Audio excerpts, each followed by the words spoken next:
My name is David J. Caldwell, and I currently serve as the head of the Department of Poultry Science at the University of Arkansas and director of the Center of Excellence for Poultry Science in the U of A System Division of Agriculture. I grew up in Central Texas, about 35 miles northeast of Austin, in the small farming community of Taylor. I grew up on about 125 acres, some row crop farming in our family. We had a small beef cattle herd and had a few FFA projects that's really got me aligned with poultry. I had one layer project and one broiler project.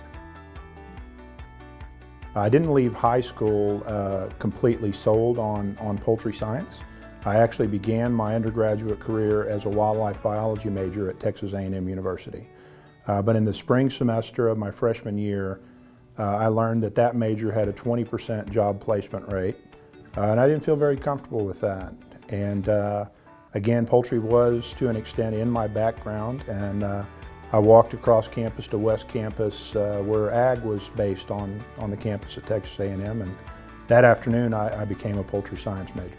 And it stuck. I've been here ever since. I received my BS in poultry science from Texas A&M University in 1991. And then I immediately transitioned to graduate school in the College of Veterinary Medicine at Texas A&M under the direction of Dr. Billy Hargis. I received an MS and a PhD in veterinary microbiology in 1997. As an undergraduate student, I was heavily involved in the Poultry Science Club at Texas A&M. Early on, I was interested in, or I thought I was interested in possibly attending veterinary school. But when I was working in the lab, started working as an undergraduate student, and then I transitioned into the same lab as a graduate student, really developed an appreciation and a keen interest in research. And that really drove me down the path towards academia. Really generated an interest in ultimately becoming a faculty member, and you know, poultry science was a good fit for me as an undergraduate student, a good fit for my research as a graduate student. It just seemed to be a natural fit for a career for me. Immediately after completing my PhD in 1997, I joined the faculty of the Department of Poultry Science at Texas A&M.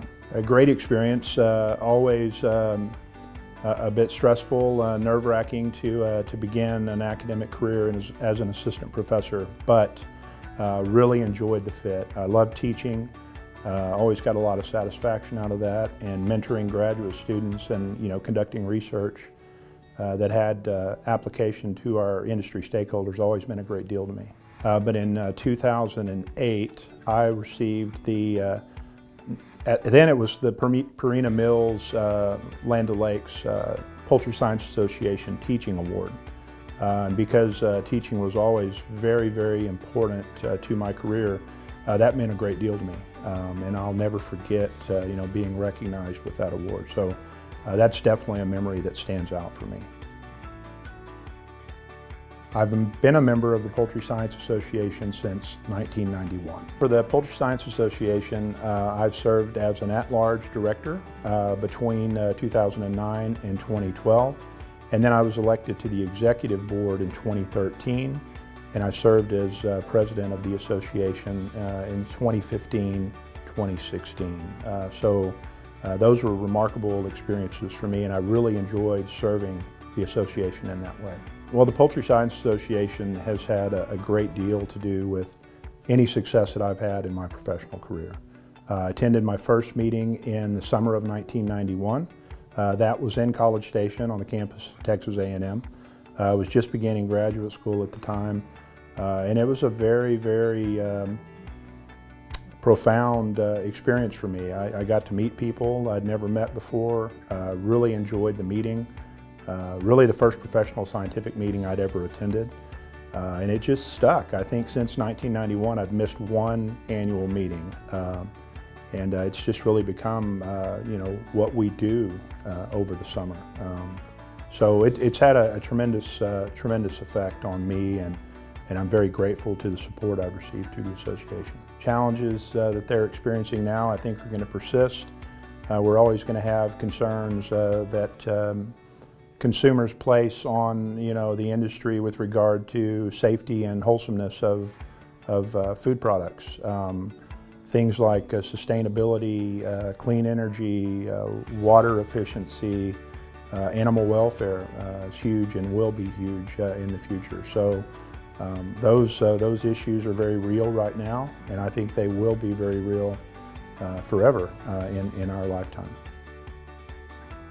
I think the more that you can do, the more networking you can do at the annual meeting, volunteer to review manuscripts for the 2 journals that the association publishes. Volunteer for committee assignments, and really just take every opportunity you can to get to know the leadership of the association, the members of the association, and I think it'll serve you well in your professional career.